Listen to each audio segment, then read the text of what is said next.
Welcome back to Stereo Installs, your local remote start specialist. Today we got a 2022 Ford F550 in for a Viper two-way remote start. This is going to run for a full 30 minutes. We're going to tap this button, get the green confirmation. Lets us know it's going to fire up. Like I said, it's going to run for 30 minutes and shut off on its own. In the meantime, let's hop in and show you driving the car.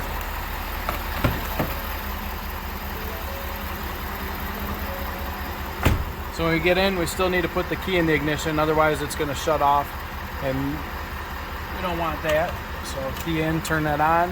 When you put your foot on the brake to drive away, the truck stays running. That's a remote start on a brand new F550. Come see us at Stereo Installs, Mentor, Ohio. Telephone's 440-525-2001. Happy New Year's, everyone. Hope to see you soon.